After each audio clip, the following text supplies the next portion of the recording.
السلام علیکم ورحمۃ اللہ وبرکاتہ۔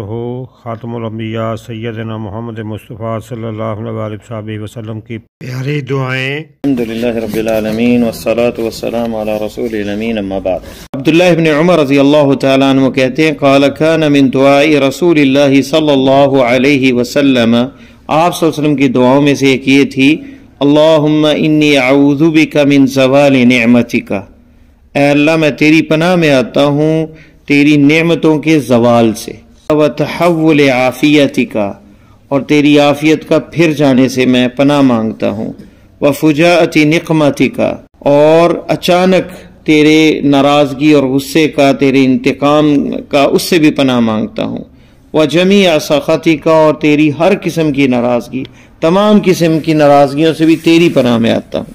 اللہ کے نبی صلی اللہ علیہ وسلم نے گویا اپنی امت کی تربیت یہ کی، جتنی دعائیں ہیں کوئی واسطہ نہیں، تمام دعاؤں میں سیدھا ڈائریکٹ اللہ سے ہے۔ اذا سالک عبادی عنی فانی قریب، اگر بندے میرے بارے میں پوچھیں، اللہ تعالیٰ قرآن میں فرماتے ہیں فانی قریب، پس میں بہت ہی قریب ہوں، اجیب دعوت الداعی اذا دعان، جب بھی دعا کرنے والا پکارتا ہے میں سنتا ہوں۔ انسان پہ کتنی نعمتیں ہیں اللہ تعالیٰ کی، بے شمار ہیں۔ وَإِن تَعُدُّوا نِعْمَةَ اللَّهِ لَا تُحْصُوهَا، اگر اللہ کی نعمتیں شمار کرنا شروع کر دیں تو ہم شمار نہیں کر سکتے۔ اور نعمتیں اللہ تعالیٰ کی بہت زیادہ ہیں، صحت کی شکل کے اندر ہیں، مال کی شکل میں ہیں، اولاد اور بیوی بچوں کی شکل میں ہیں، بہت سی نعمتیں جو ہیں، ہر نعمت ایک بڑی عظیم نعمت ہے۔ بندہ یہ سمجھتا ہے کہ میرے پاس کچھ نہیں، جس کے پاس پیسے نہیں، صحت اس کی ٹھیک ہے، پیدل چلتا ہے، اپنی ٹانگوں پہ آتا جاتا ہے، مزے سے کھاتا پیتا ہے، اسے احساس ہی نہیں کہ وہ کتنی بڑی نعمتوں میں۔ اگر اسے کہا جائے میاں یہ 5 لاکھ لے لو اور ایک آنکھ اپنی دے دو، تو پھر اسے احساس ہوگا کہ کتنی نعمتوں میں۔ انسان کا جسم عافیت کے ساتھ ہونا یہ بھی بہت بڑی نعمت ہے۔ مال و دولت تو الگ چیز ہے، کتنے لوگ ہیں کروڑ پتی ہیں لیکن وہ کھانا ہضم نہیں کر سکتے، کھانا خاص کھاتے ہیں، سارے کھانے نہیں کھا سکتے۔ کتنے کروڑوں پتی اور ملینز کے مالک ہیں، چل نہیں سکتے، ویل چیئر پہ گھوم رہے ہیں۔ تو زوال جو نعمتوں کا ہے، بندے کو عادی ہو نعمتوں کا اور اچانک زوال آ جائے تو یہ بہت مشکل ہوتا ہے۔ انسان کسی چیز کا عادی ہو اور پھر وہ چھن جائے تو اسے بڑی مصیبت محسوس ہوتی ہے اور بڑی مشکل ہوتی ہے۔ شروع سے بندہ جس حالت میں وہ چلا آتا ہے، ایک بندہ بہت مالدار ہو اور اچانک وہ بیچارہ ایک ریال سے غریب ہو جائے، کھانے کا محتاج ہو جائے، تو یہ بہت بڑی مصیبت ہوتی ہے۔ اسی طرح جو اپنے پاؤں پہ چلتا پھرتا ہو، اچانک کوئی ایکسیڈنٹ ہوا، ٹانگوں سے معذور ہو گیا، تو وہ بہت بڑی اس کے لیے جو ہے، اس صدمے سے وہ کتنے مہینے اور سال لگ جاتے ہیں نکلنے کے لیے۔ تو اللہ کی ہر نعمت جو ہے وہ شاندار ہے، اور اس کی بقا جو ہے وہ اللہ تعالیٰ کی عافیت کے ساتھ ہے اور اللہ تعالیٰ کی رضا کے ساتھ ہے۔ اللہ کی اذن سے وہ کوئی نعمت چھین نہیں سکتا انسان۔ تو اس لیے اللہ کی پناہ میں بندہ آئے، اور اللہ سے بڑی پناہ کسی کی نہیں۔ اس میں توحید بھی ہے کہ ہم کس سے سوال کر رہے ہیں؟ اللہ تعالیٰ سے۔ صرف وہ وسیلے جائز ہیں جو پہلے بھی ذکر ہوا کہ جو سنت سے ثابت ہے، اللہ کے اچھے اچھے ناموں کا وسیلہ، اپنا کوئی بہت بڑا کام کیا اللہ کے لیے اور کسی کو نہیں پتا، اے اللہ اگر وہ کام تجھے پسند ہے، تیری رضا کے لیے کیا ہے، تو اسے اگر تو پسند کرتا ہے تو مجھے اس مصیبت سے نجات دے۔ یا کسی نیک آدمی سے دعا کروائیں زندہ سے کہ وہ نیک آدمی ہیں اور اللہ کی راہ میں اس نے بڑی مصیبتیں اٹھائی ہیں، ساری زندگی نماز و روزے میں گزری ہے، اس کے پاس جو ہے فرائض کی پابندی کرنے والا ہے، حلال روزی کھانے والا ہے۔ یہ غریب آدمی بھی ہو سکتا ہے، تو کوشش کرے بندہ جو ظاہری فرائض کی پابندی کرتا ہے، کسی کا حق نہیں غصب کرتا، تو وہ بندہ نیک ہے، وہ انسان نیک ہے، چاہے وہ ایک مزدوری کیوں نہ ہو۔ اور پھر اہل علم جو ہیں، علماء جو ہیں، وہ سب سے سیر فہرست ہیں امت کے اندر اپنے علم کی وجہ سے۔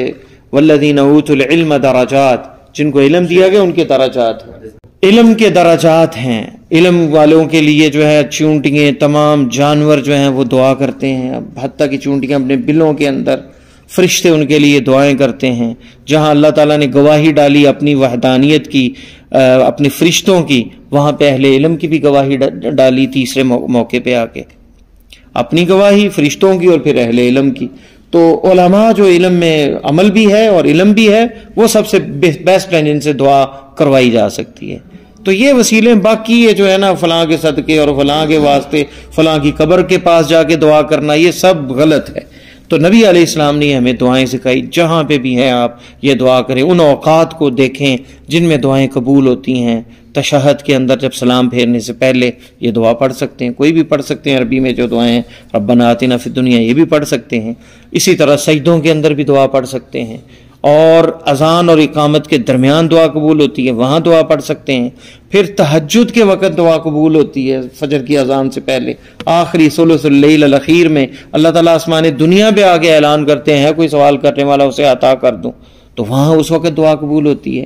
بارش کے وقت دعا قبول ہوتی ہے، بارش کے وقت جب بارش نازل ہوتی ہے۔ سفر کے اندر دعا قبول ہوتی ہے، والد کی دعا اولاد کے حق میں قبول ہوتی ہے۔ اوقات جو ہے استجابت کے، ہاں آپ حرمین میں سعودیہ میں ہیں، مکہ اور مدینہ جاتے ہیں، مدینہ کے اندر جو ہے مسجد نبوی ہے، پوری مسجد نبوی جو ہے خیر و برکت ہے، وہاں پہ 1000 نماز کا ثواب ملتا ہے۔ مدینہ کے علاوہ مکہ ہے، مکہ میں ملتزم ہے بیت اللہ کا دروازہ اور حجر اسود کے درمیان، وہاں چمٹ کے دعا قبول کریں، دعا قبول ہوتی۔ زمزم آپ تو مدینہ میں ملتا ہے، پیٹ بھر کے پئیں اور دعا کریں، قبول ہوتی ہے دعا۔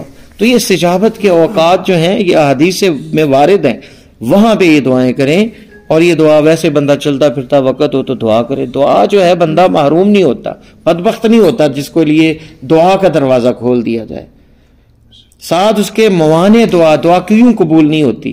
رزق حلال نہیں کھائے گا، لوگوں کے حق تلف کرے گا، شرک پایا جاتا ہے اس کی عبادات میں، تو یہ موانع ہے دعا کے۔ یہ رزق حلال کھائے، کسی کے ساتھ زیادتی ظلم نہ کرے، دعا کسی کی بد دعا نہ کرے، کسی کے لیے خیر کا پازیٹیو رکھے اپنے دماغ کو، اپنے دل کو۔ اگر چاہتے ہو کہ تمہاری دعا تنگی میں قبول ہو تو حدیث میں آتا ہے کہ اللہ تعالیٰ کو رخا میں، آسانی فراوانی میں یاد رکھو۔ بندہ کب اللہ کو یاد کرتا ہے، دعائیں زیادہ کب کرتا ہے؟ جب مصیبت آتی، بیماری آ گئی، پریشانی آ گئی، پھر لمبی دعائیں۔ جب کچھ نہیں ہے، مزے میں ہے، جیب میں پیسے ہیں، ہر چیز ہے، صحت عافیت ہے، کبھی دعا ہی نہیں کی۔ تو دعا چاہتے ہو کہ اللہ قبول کرے تنگی میں، پریشانی میں، بیماری میں، تو اللہ تعالیٰ کو ہر وقت یاد رکھیں اور دعا کرتے رہیں۔ تو یہ کتنی عظیم دعا ہے، اللہم انی اعوذ بک من زوال نعمتک، اور دوسرا جملہ ہے وتحول عافیتک، تیرے عافیت کے بدلنے سے میں تیری پناہ مانگتا ہوں۔ اور تحول عافیت جو ہے انتقال اس کا، یعنی ایک سمع، بصر، سماعت ہے، بصارت ہے، تمام اعضاء ہیں۔ تو زوال اور تحول میں کیا فرق ہے؟ زوال ہوتا ہے کہ چیز موجود ہے پھر وہ ختم ہو جائے، مثلا ٹانگ ہے کٹ گئی، اس کا اصل سے نکل گئی، شوگر ہوئی، گنگرینا ہوئی بیماری، پاؤں کاٹا ٹانگ کٹ گئی، یہ زوال ہو گیا۔ اور تحول جو ہے، تحول کے اندر یہ ہے کہ اب وہ ٹانگ چلتی تو تھی لیکن اب چلتی نہیں، درد ایسی اس میں اٹھی کہ وہ حرکت نہیں کرتی، جیسے فالج ہے، فالج جو ہے شلل، جسم ہے سب کچھ ہے لیکن وہ کام نہیں کرتا۔ تو زوال سے بھی پناہ مانگی اور تحول سے بھی، یعنی وہ چیز جو بدل جائے۔ تو یہ دونوں چیزوں سے پناہ اس میں مانگی گئی ہے کہ نہ وہ بدلے اور نہ ہی اس کی جو ہے، جیسے صحت ہے، صحت کی جگہ جو ہے مرض آ جائے، بیماری آ گئی، بندے کے اعضاء تو موجود ہیں لیکن بیماری آ گئی، اس میں عافیت ختم ہوگی۔ بندہ امیر ہے، فقیر ہو گیا۔ تحول کیا ہے؟ غنا سے غنی تھا، دینے والا تھا زکوٰۃ، لینے والا بن گیا، تو یہ تحول ہے۔ تو یہ بلا جو ہے عافیت تھی، بلا آ گئی، مصیبت آ گئی، تو ان چیزوں سے پناہ مانگی۔ فجعت نقمتک، اچانک جو ہے کوئی مصیبت آ جائے، اچانک اللہ تعالیٰ کا کوئی غضب آ جائے، عذاب آ جائے، اور اچانک یہ پکڑ ہوتی ہے، اچانک ایکسیڈنٹ ہو گیا، اچانک بیٹا فوت ہو گیا، یہ ہے فجعت نقمتک، اچانک جو آتی ہے۔ بیٹا تھا، بیمار تھا، مہینہ علاج کیا، پھر پتہ ہے آہستہ آہستہ دماغ بنا ہوا تھا، لیکن اچانک خبر ملتی ہے کہ جی بچے کا چھت سے گر گیا یا بچے کا ایکسیڈنٹ ہو گیا، تو یہ ہے فجعت نقمتک، کہ آپ تیار نہیں ہوتے اس صدمے کے لیے، اچانک آپ کو خبر جو ہے وہ پاگل کر دیتی ہے یا بہت برا اثر ڈالتی ہے، اس سے بھی پناہ مانگی گئی ہے۔ وفجعت نقمتک وجمیع سخطک، اللہ کی ناراضگی جو ہے، جب اللہ ناراض ہو جائے کسی بندے سے اسے چھوڑ دیتا ہے، اس کی حفاظت چھوڑ دیتا ہے۔ پھر اللہ تعالیٰ اس کے لیے، جب اللہ بندے کو چھوڑ دے اور بندہ اپنے ہی سپرد ہو جائے تو ان النفس لامارۃ بالسوء، نفس جو ہے وہ برائی کا حکم دینے والا ہے، پھر ساری مصیبتیں اس پہ گھیر لیتی ہیں۔ جب تک اللہ کا لطف کرم رحمت رہتی ہے سارے معاملات سدھر جاتے ہیں، تھوڑے میں برکت پڑ جاتی ہے اور ہر کام حل ہو جاتا ہے۔ لیکن جب اللہ تعالیٰ کی یہ ناراضگی آ جاتی ہے تو پیسے بھی کروڑوں میں ہیں، جسم بھی ٹھیک ہے لیکن پھر بھی عافیت نہیں ہے، پھر بھی وہ مصیبت میں ہے، پھر بھی ٹینشنیں ہیں، پھر بھی جو ہے راحت نہیں ہے، پھر بھی سکون نہیں ہے۔ اس کا مطلب ہے اللہ نے اسے چھوڑ دیا، اللہ ناراض ہے اس سے۔ وَجَمِيعَ سَخَطِكَ، نمازوں میں کوتاہی ہے، مسجد میں آ نہیں سکتا، قرآن پڑھتا نہیں، توفیق نہیں ملتی، اللہ کو اس نے ناراض کر دیا ہے اور اللہ اسے پسند نہیں کر رہا اپنے سامنے کھڑی۔ یہ نہیں کہ وہ نماز نہیں پڑھتا، اللہ ہی اس کو لا رہا، اللہ تعالیٰ پسند نہیں کر رہا۔ یہ تو اللہ کی توفیق ہوتی ہے کہ بندے کو اپنے سامنے لے آئے اور وہ اسے توفیق دے قرآن پڑھنے کی، نماز۔ یہ نہ بندہ کہ میں نماز نہیں پڑھتا، تو کون ہوتا ہے بھی نماز پڑھنے والا؟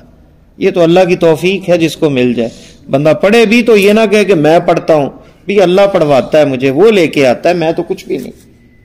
تو وہ جمیع سخطک، تمام قسم کی ناراضگی جو ہے، اور ہر وہ چیز جس سے اللہ کا غضب ہے۔ جب اللہ ناراض ہوگا تو غصہ ہوگا، اور غصہ ہوگا تو پھر غضب ہوگا، تو پھر نعمتیں بھی جائیں گی اور مصیبتیں بھی آئیں گی۔ تو کتنی یہ چھوٹے سے دو جملے، اور یہ وہ دعا ہے کہ جو بندہ روز ہی مانگے، اس دعا کو کبھی نہ چھوڑے۔ اللہم انی اعوذ بک من زوال نعمتک، اللہم انی اعوذ بک من زوال نعمتک، اللہم انی اعوذ بک من زوال نعمتک وتحول عافیتک وتحول عافیتک وتحول عافیتک وفجاءت نقمتک وفجاءت نقمتک وفجاءت نقمتک وجمیع سخطک وجمیع سخطک وجمیع سخطک، اللہم انی اعوذ بک من زوال نعمتک وتحول عافیتک وفجاءت نقمتک وجمیع سخطک۔ یہ صحیح مسلم کی حدیث ہے اور یہ بڑی عظیم دعا ہے، تو اسے یاد کریں۔ میں نے تکرار سے بھی پڑھ لی تاکہ آپ اس کو بار بار سن کے جو ہے وہ یاد کریں۔ اللہ تعالیٰ کے نبی صلی اللہ علیہ وسلم کی جو دعائیں ہیں اور جو قرآن میں دعائیں ہیں، سیر فہرست وہ دعائیں جو قرآنی دعائیں ہیں، قرآن کے اندر انبیاء کی دعائیں ہیں یا ہمیں سکھائی گئی ہیں دعائیں، جیسے سورہ بقرہ کا آخری رکوع جو ہے، ربنا لا تؤاخذنا ان نسینا واخطأنا، یہ دعا، ربنا هب لنا من ازواجنا وذرياتنا قرۃ اعین، ربنا آتنا فی الدنیا حسنہ، یہ جتنی دعائیں قرآنی ہیں یہ جامع ترین ہیں، اور تمام دعاؤں میں سب سے جامع جو نظر آتی دعا جس کے کلمات بھی مختصر ہوں اور اس میں دنیا اور آخرت دونوں مانگ لی ہو، وہ ہے ربنا آتنا فی الدنیا حسنہ وفی الآخرۃ حسنہ وقنا عذاب النار۔ اے اللہ ہمیں دنیا میں بھلائی عطا فرما، آخرت میں بھی بھلائی اور خیر عطا فرما، اور آگ کے عذاب سے بچا۔ اس میں تمام خیر اور بھلائی جو ہے شامل ہے۔ اس لیے اللہ تعالیٰ نے مومنوں کی جو دعا حج پہ بتائی گئی کہ مومن جو ہے یہ دعا مانگتے ہیں جو دنیا اور آخرت دونوں کو شامل، صرف دنیا نہیں مانگتے آخرت بھی مانگتے ہیں، اور ان کی تعریف کی یہ دعا وہاں ذکر کی، ربنا آتنا فی الدنیا۔ اور یہ دعا جو ہے حجر اسود اور رکن یمانی کے درمیان جو ہے یہ مسنون ہے، اب ہر طواف کے اندر جو ہے، اب ہر چکر میں یہ دعا پڑھنا وہاں مسنون ہے۔ تو یہ بڑی عظیم دعا ابو الفداء ابن کثیر رحمہ اللہ نے اپنی تفسیر ابن کثیر میں ذکر کیا کہ اللہ کے نبی صلی اللہ علیہ وسلم کی اکثر یہ دعا تھی۔ اس کے علاوہ بھی بہت سی دعائیں ہیں، اللہ اور اللہ کے رسول کی جو دعائیں ہیں جو اللہ تعالیٰ نے قرآن میں ہمیں بتائی ہیں یا نبی کریم صلی اللہ علیہ وسلم نے حدیث میں ہیں، ان سے بڑھ کر کوئی دعا نہیں ہو سکتی۔ تو لہذا بندہ کوشش کرے کہ یہ دعائیں زیادہ سے زیادہ یاد کرے۔ واللہ تعالی عالم۔ السلام علیکم ورحمۃ اللہ وبرکاتہ۔ یہ تھے محترم محمد جمیل علوی صاحب، گروپ مسائل دین المدینہ یوٹیوب چینل دنیا و دین پر دینی سوالات کے فری جوابات کے لیے گروپ مسائل دین المدینہ میں شامل ہونے کے لیے 00923352520207 00923167983575 00923452095491 دنیا و آخرت کی بہتری کے لیے نماز، مصنون اذکار اور قرآن سمجھ کر پڑھیں۔ نبی کریم صلی اللہ علیہ وآلہ وسلم کی پیاری سنتوں پر عمل کریں، دوسروں کو بھی دعوت دیں۔